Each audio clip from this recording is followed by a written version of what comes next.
याआधी NCBच्या बाबतीत पहिले आर्यन खानच्या केस झाल्यानंतर प्रेस कॉन्फरन्स घेऊन मी मनीष भानुशाली, KP गोसावी हे दोन आरोपी यांना कसा हँडल करताय हे प्रश्न निर्माण केला होता। हे दोघे NCBच्या कार्यालयामध्ये खुलेआम येता जाताना व्हिडिओ मी रिलीज केले होते। त्यानंतर NCBने त्यांच्या बाबतीत खुलासा केला होता की ते आमचे इंडिपेंडेंट पंच आहे। मग मनीष भानुशालीने सांगितलं की मी त्यांचा खबरी आहे। त्याच्यातला एक KP गोसावी हा फरारी मुजरिम आहे। NCBच्या अधिकाऱ्यांनी प्रेस कॉन्फरन्समध्ये सांगितलं की आम्ही 2 तारखेच्या आधी या दोघांना ओळखत नव्हतो। आमचे जे पंच असताय ते इंडिपेंडेंट पंच असताय। आज जे मी प्रश्न निर्माण करतोय या इंडिपेंडेंट पंचच्या बाबतीत NCBने याचा खुलासा करावा की हा फ्लेचर पटेल कोण आहे, झोनल डायरेक्टर यांच्याशी त्यांचा काय संबंध आहे, त्यांच्या परिवारातल्या लोकांच्या सोबत ते फोटो टाकताय, माय लेडी डॉन सिस्टर या नावाने टॅग करताय आणि झोनल डायरेक्टर समीन वाडखेडे यांचा या फ्लेचर पटेलशी काय संबंध आहे। त्यांच्या पब्लिसिटीसाठी बरेचसे कार्यक्रम ते आयोजित करताय आणि ज्या पद्धतीने या देशामध्ये कुठल्याही CRPC मध्ये जे गुन्हा दाखल होतो त्याच्या बाबतीत कुठलीही केस उभी करायची असेल ते ज्या ठिकाणी घटना घडते किंवा ज्या ठिकाणी जो काही सीज असेल, छापेमारी असेल, त्यासाठी तिकडे जे एखादा प्रतिष्ठित नागरिक, आजूबाजूतले लोक ते बोलून त्यांचा पंचनामा करणं हे कायदेशीर तरतूद आहे। आता मी काही माहिती आपल्याला देतोय, त्याच्या पंचनाम्याचे फोटो पण माझे ट्विटरवर मी टाकतोय। फ्लेचर पटेलनी कुठले कार्यक्रम आयोजित केले त्याचे फोटो मी माझे ट्विटरवर टाकलेले आहे। लेडी डॉन ज्यांना ते सांगताय माय सिस्टर लेडी डॉन त्याचे फोटो मी टाकलेले आहे। आता NCBने 3 केसेसमध्ये आजपर्यंत ज्या माझ्याकडे माहिती आलेली आहे, म्हणजे आम्ही गेले 1 वर्षामध्ये जे केसेस झाले त्याची थोडा माहिती गोळा करतो आणि त्याच्यात इंडिपेंडेंट पंचेस कोण कोण आहे त्याची माहिती गोळा करत असताना 3 केसेसमध्ये माझ्याकडे माहिती प्राप्त झालेली आहे। पहिला केस नंबर आहे CR नंबर 38/20 जे सर्च ऑपरेशन करण्यात आला, रेड करण्यात आली, तिथे मालमत्ता बरामद करण्यात आला। त्याच्यात 25 नोव्हेंबर 2020 साली हे पंचनामा करण्यात आला। या पंचनामेमध्ये फ्लेचर पटेल हे पंच आहे, चांगलं आहे, प्रतिष्ठित नागरिक आहे, त्याला पंच करण्यात आला हे आम्ही स्वीकार करतोय।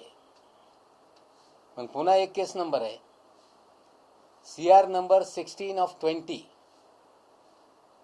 9 डिसेंबर 2020 साली जे सर्च ऑपरेशन झाला त्याच्यात पण फ्लेचर पटेल हे पंच आहे। मग आणखीन एक पंचनामा आहे CR नंबर 2/21 2 जानेवारी 2021 हे रेड करण्यात आली, त्याच्यात पंचनामा करण्यात आला, त्याच्यात पण पंच हे फ्लेचर पटेल आहे। म्हणजे इंडिपेंडेंट पंच यांच्या फॅमिली फ्रेंड असताय की हे प्रश्न निर्माण होत आहे। इंडिपेंडेंट पंच तुम्ही सांगताय, तुमचे जवळची लोक हे पंचनाम्यामध्ये पंच निर्माण करताय, म्हणजे हे सगळे पंचनामे, ही सगळी कारवाई हे ठरून केली काय हे याच्यातून स्पष्ट होते. CRPC कायद्यामध्ये जर केसेसमध्ये एकच हॅबिच्युअल पंच ठिकठिकाणी केसेसमध्ये दिसत आहे, म्हणजे या केसेसमध्ये तथ्य नाही असा कोर्टाने बरंचदा हे निष्कर्ष काढलेला आहे. म्हणजे जे मी आजपर्यंत बोलत राहिलो की फर्जीवाडा या NCBच्या माध्यमातून सुरू आहे. आता या 3 केसेसमध्ये जे पंच आहेत फ्लेचर पटेल हे एक व्यक्ती 3 केसमध्ये कसे पंच झाले याच्या उत्तर हे समीर वानखेडे यांना देणं हे बंधनकारक आहे, गरजेचं आहे. समीर वानखेडे फ्लेचर पटेलचे काय संबंध आहे? ही लेडी डॉन कोण आहे?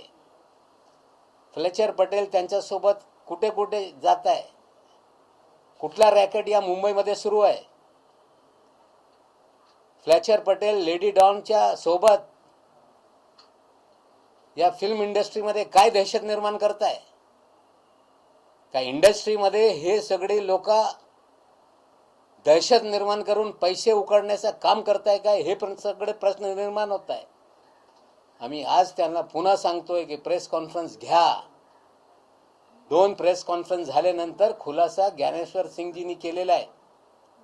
त्यांनी सांगितलं होतं की नवाब मलिक प्रेजुडिस आहे, त्यासाठी हे ते प्रेस कॉन्फरन्सेस घेत आहे. त्यांनी सांगितलं होतं की आम्ही इंडिपेंडेंट पंच असतो. हा फ्लेचर पटेल हा पंच तुमचा हा इंडिपेंडंट आहे काय? केवळ तुम्ही ठरून केसेस खोटे करताय, घरातली माणसं पंच करताय, लोकांना फसवताय आणि या फिल्म इंडस्ट्रीमध्ये या फ्लेचर पटेल आणि लेडी डॉनच्या माध्यमातून काय उद्योग सुरू आहे याचा खुलासा पुन्हा आज प्रेस कॉन्फरन्स घेऊन या NCBने केलं पाहिजे, ही आम्ही मागणी करतोय. तुम्हाला वाटतं की फ्लेचर पटेलच्या माध्यमातून अशा पद्धतीनं पैशांसाठी हे सगळं केलं जातं? आता लेडी डॉन कोण आहे याच्या उत्तर त्यांनी दिलं पाहिजे. लेडी डॉन फिल्म इंडस्ट्रीमध्ये काय करते याची पण माहिती आपण स्वतः गोळा करा. म्हणजे आम्ही जे प्रश्न निर्माण करतोय की इंडिपेंडेंट पंच how it can be a family friend of a officer, हे सगळे प्रश्न आहे. आता खुलासा ते प्रेस कॉन्फरन्स घेऊन करत राहिलेले. मला अपेक्षा आहे या बाबतीत पण ते प्रेस कॉन्फरन्स घेऊन खुलासा करतील. सर, फोटोमधनं असं कुठेतरी दिसतंय की त्या ज्या लेडी डॉन म्हणतायत त्या समीर वानखेडेंच्या बहीण किंवा त्यांचे नातेवाईक दिसत आहेत. नाही, आता हे लेडी डॉन सिस्टर असंच मला हे सगळं दिसलेलं आहे. पण काही लोक मला बोलत आहे की हे ॲड्व्होकेट आहे, लॉ फर्म याचा आहे, चित्रपट सेनेच्या एका राजकीय पक्षाचे ते नेते आहे. फिल्म इंडस्ट्रीमध्ये बरेचसे लोक त्यांच्या ऑफिसमध्ये हजेरी लावत असतात. वानखेडे हे फिल्म इंडस्ट्रीला टार्गेट करत आहे. हे फ्लेचर पटेल, लेडी डॉन हे कुठला नेक्सेस आहे मी काय बोलू शकत नाही. जेव्हा माहिती येईल त्याच्या बाबतीत या नेक्सेसच्या बाबतीत पण पर्दाफाश करू. पण हे अशा पद्धतीनं पंच एकच वापरून ह्या ज्या कारवाई केल्या जातात, प्रत्येक ठिकाणी या पंचाला बोलवून अशा पद्धतीनं कारवाई केल्या जातात असं तुमचं म्हणणं आहे? नाही, निश्चित रूपाने पंचनाम्याची एक पद्धत आहे. एकच व्यक्ती प्रत्येक केसमध्ये जर पंच असेल तर हे केसेस खरे आहे की खोटे हे कोर्टामध्ये प्रश्न निर्माण होत आहे. मला वाटते हॅबिच्युअल पंच, family friend of Sameer Wankhede हेच हा विषय आहे. तेच प्रश्न आम्ही निर्माण करतो, त्याचे उत्तर वानखेडेजी देतील. सर, ह्या लेडी डॉन विषयी तुम्ही म्हटलं त्या एका पक्षाशी संबंधित आहे. कुठच्या पक्षाशी कोणत्या पक्षाशी संबंधित? ठीक आहे, थोडा शोध केला पाहिजे पत्रकारांनी. आज ट्विटर के जरिए मैंने कुछ चीज़ों की खुलासा करने का ऐलान किया था. धीरे धीरे खुलासा हो रहा है. आप लोग आ गए तो निश्चित रूप से कुछ आपसे भी बातें कर देता हूँ. जिस तरह से 6 तारीख को हमने प्रेस कॉन्फ्रेंस की, प्रेस कॉन्फ्रेंस के बाद हमने ये बताया कि जो क्रूज पे रेड की कहानी गढ़ी गई ये फर्जी थी. इस रेड के दौरान 2 व्यक्तियों के हमने तस्वीरें जारी की. जो एक सेल्फी वायरल हुई थी, वीडियो वायरल जो हमने जारी की, उसमें एक व्यक्ति जो फरार मुजरिम है KP गोसावी, वो आर्यन खान को घसीट के ले जाते हुए हमने वीडियो जारी किया था। हमने मनीष भानुशाली का भी वीडियो जारी किया था, जो मर्चेंट नाम के तथाकथित आरोपी को हैंडल कर रहे थे। उसके बाद एक वीडियो हमने जारी किया था कि ये किस तरह से धड़ल्ले से एनसीबी के कार्यालय में आ रहे जा रहे हैं। उसके बाद एक सीनियर अफसर ज्ञानेश्वर सिंह जी ने प्रेस कॉन्फ्रेंस लेके कुछ हमारे सवालों के जवाब न देते हुए अपनी बातें रखी थी। पहले तो मेरे बारे में कहा था कि वो प्रेजुडिस है, उनके कुछ कारण हो सकते हैं, दामाद की तरफ इशारा था। उसके बारे में भी कोर्ट के सारी जानकारी मैंने आपके सामने 14 तारीख के दिन रखी है। इसलिए रखी कि लोगों ने दामाद के सवाल खड़े किए थे। और उसी दिन ज्ञानेश्वर सिंह जी ने ये कहा था कि ये दोनों हमारे इंडिपेंडेंट पंच हैं। 2 तारीख से पहले इन लोगों को हम नहीं जानते। हम प्रोफेशनलिज्म से काम करते हैं, फिर इन्वेस्टिगेशन होता है और उसके बाद 3 लोगों को छोड़ने की हमने बात की, वीडियो रिलीज किए, पॉलिटिकल कनेक्शन हमने बताया। उन्होंने कहा 3 नहीं 6 छोड़े, कौन छोड़े आज तक बता नहीं पाए। सवाल इंडिपेंडेंट पंचों को लेके ही हम आज खड़ा कर रहे हैं। फ्लेचर पटेल नाम का व्यक्ति कौन है, इसका जवाब समीर वानखेड़े जी को देना होगा। ये फ्लेचर पटेल, उसने अपने सोशल मीडिया अकाउंट पे एक तस्वीर डाली है जिसमें माय सिस्टर लेडी डॉन के नाम से एक पोस्ट की है, जिसमें वो महिला कौन है इसका जवाब वानखेड़े जी दें। हम आपको बताते हैं कि कोई भी सीआरपीसी हो, क्रिमिनल केसेस हो, देश में एक पंचनामा किया जाता है कि अगर कोई सीजर है तो क्या पकड़ा गया, उसे सील किया जाता है। उस पर भी बहुत सारे सवाल हमने खड़े किए थे। और एक इंडिपेंडेंट व्यक्ति उसी जगह पे कोई मिल जाए जिसको वहाँ पे गवाह पंच बना के पंचनामा किया जाए।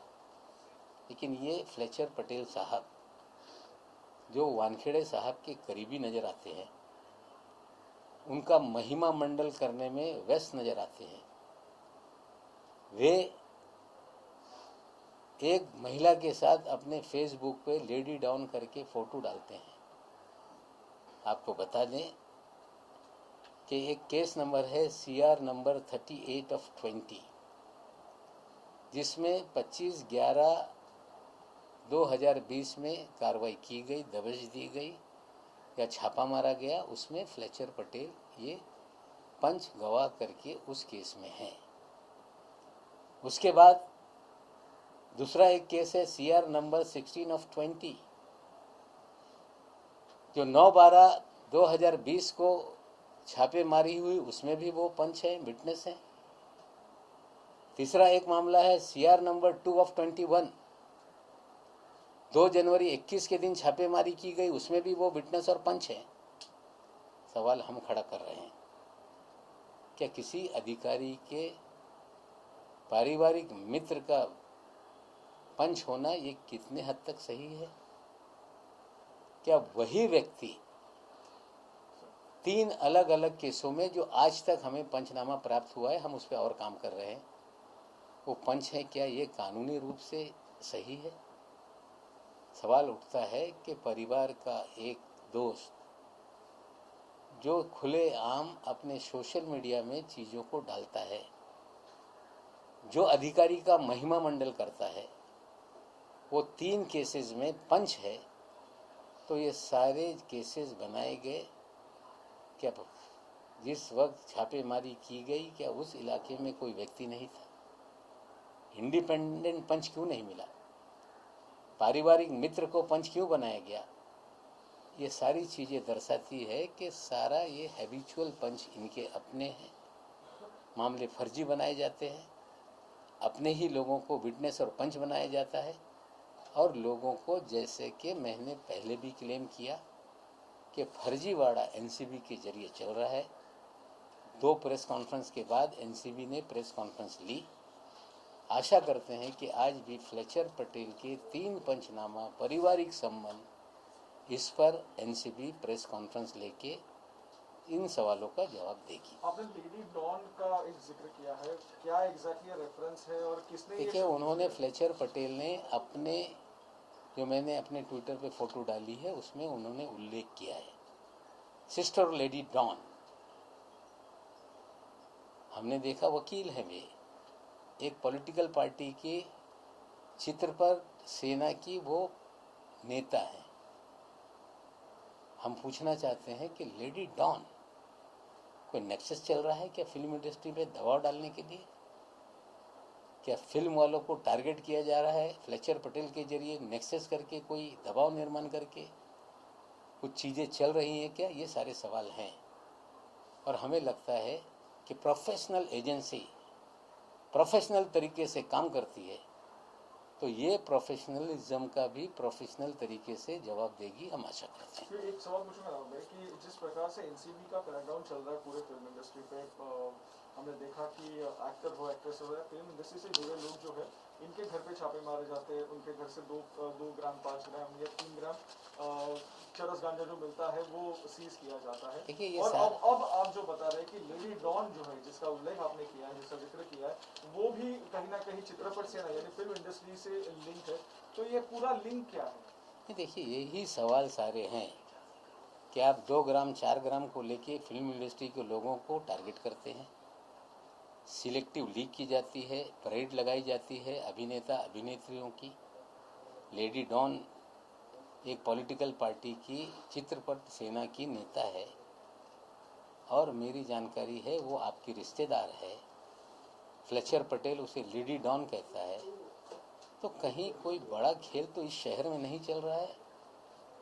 एक तरफ शहर को, सरकार को, लोगों को, फिल्म इंडस्ट्री को बदनाम करना और फ्लेचर महोदय के माध्यम से इस शहर में क्या खेल चल रहा है, यही सवाल है।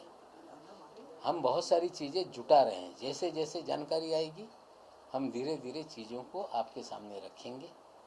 जो पहले सवाल खड़े किए 2 बार उसका जवाब नहीं आया। उम्मीद करते हैं कि इस बार सीधे कुछ चीज़ें ऐसी सामने आई है कि जो कई सवालों को खड़ा करती है। आशा करते हैं कि इसको लेके खुलासा स्वयं वानखेड़े साहब एक ही करेंगे। बंदा एक ही साल में 3 अलग अलग केस में अगर पंच है तो इस केस की हम कहें तो ट्रस्ट कितना कर सकते हैं? यही कोर्ट में ये टिकने वाला नहीं है। जब इंसान गलतियां करता है तो बहुत सारी गलतियां साथ में प्रूफ के रूप में छोड़ता जाता है। अगर सही केसेस होते हैं इस तरह की चीज़ें नहीं होती। मैं पहले दिन से कह रहा हूं कि फर्जीवाड़ा है और ये फर्जीवाड़ा हम जो एक्सपोज कर रहे हैं उसी के कड़ी में ये आज तीसरा एक्सपोज हमने किया है। सर, क्या हम इन मामलों को लेकर कहीं शिकायत करने वाले हैं या फिर महज इसको एक्सपोज करके छोड़ देंगे? क्योंकि अगर गलत देखिए, हो रहा ऐसा है, जनता की अदालत में चीज़ें जा रही हैं। ये सारे मामले न्यायालय में चल रहे हैं। जिन लोगों को गलत तरीके से फ्रेम किया गया है ये सारी चीज़ें वे न्यायालय में रखेंगे। पहली प्रेस कॉन्फ्रेंस के बाद दामाद दामाद दामाद का शोर मच रहा था। आप सभी पत्रकार मुझसे पूछ रहे थे कि आपके दामाद पे कार्रवाई हुई इसलिए आपने ये सारे सवाल खड़े किए। बीजेपी के नेता ये कह रहे थे कि दामाद का जो दुख है उसके खुन्नस में ये नवाब मलिक सारे आरोप लगा रहा है, लेकिन उसकी जमानत 27 तारीख को पिछले महीने में हुई थी। उसका ऑर्डर हम इंतज़ार कर रहे थे। जस्टिस ए जोगलेकर साहब ने 12 तारीख को जो इसी महीने के उस पर दस्तखत किए, 13 तारीख को वो लोड हुआ। हमने 13 तारीख के दिन ऑर्डर निकाला, 14 तारीख को आपके सामने रखा। उसके पहले भी कुछ अखबारों में आया। उस मामले में भी जो मामले बनते नहीं थे उसमें सारे दफ़ाएं लगा के फ्रेम किया गया। इस तरह का सीधे सीधे सारा ऑर्डर में लिखा हुआ है। हम उस मामले को क्वैश करने के लिए कोर्ट में जा रहे हैं। हमें लगता है जो जो लोग इससे प्रताड़ित हुए हैं ये सारी चीज़ें न्यायालय में रखेंगे और न्यायालय में भी सारे मामले मुंह के बल तो गिरेंगे। लेकिन मैं अपना आज फिर कह देता हूँ कि हमारे दामाद की लड़ाई हमारी बिटिया लड़ रही है। इस लड़ाई को लॉजिकल एंड तक वो ले जाएगी। भाई एक वेगळा प्रश्न आहे की देवेंद्र फडणवीस माझं म्हणणं आहे जर आम्ही एजन्सीचा गैरवापर केला असता तर अर्ध मंत्रिमंडळ जे आहे ते तुरुंगात असतं आणि हे सगळ्यात भ्रष्ट सरकार आहे की त्यांनी सॉफ्टवेअरच तयार केलेलं आहे, दलाली करत आहे ते बदलणार. असं आहे की अर्ध मंत्रिमंडळ सांगताय पूर्ण टाका ना. जर गैरवापर सत्तेचा कराय असेल तर कितीही लोकांना तुम्ही तुरुंगात टाकू शकता, पण आम्ही घाबरत नाही. पण भ्रष्टाचारचा आरोप करत असताना त्यांनी सावधपणे आरोप केले पाहिजे. 100 चुहे खा के बिल्ली हचको चली. आता बरेचसे उंदीर आम्ही आता पुढे बाहेर काढू. धन्यवाद. नवाबाई त्यांनी असं त्यांचं म्हणणं आहे की संघराज्य पद्धतीच्या संदर्भात काल मुख्यमंत्र्यांनी जो विषय मांडला तर कुठतरी ही घटना विरोधी कृत्य आहे, कारण की अशा पद्धतीने आम्ही घटना बदलू देणार नाही. तुमचं काय भूमिका आहे? निश्चित रूपाने राज्यांचे अधिकार, जिथे विरोधकांचं सरकार आहे, केंद्र यंत्रणेचा वापर करून त्यांना बदनाम करणे, खोटे केसेस टाकणे, यंत्रणेच्या माध्यमातून एक दबाव निर्माण करणे, जे सनदी अधिकारी आहे ज्यांच्या सगळ्या PMO मध्ये IAS असतील IPS असतील त्यांच्या सगळा रिपोर्टिंग कंट्रोल त्या कार्यालयात असतो, त्या अधिकाऱ्यांवर दडपण आणणे, दबाव आणणे आणि सरकारला कुठेतरी अडचणीत आणण्याचा खेळखंडोबा हा देशभर सुरू आहे. विशेषकर बंगाल आणि महाराष्ट्रामध्ये.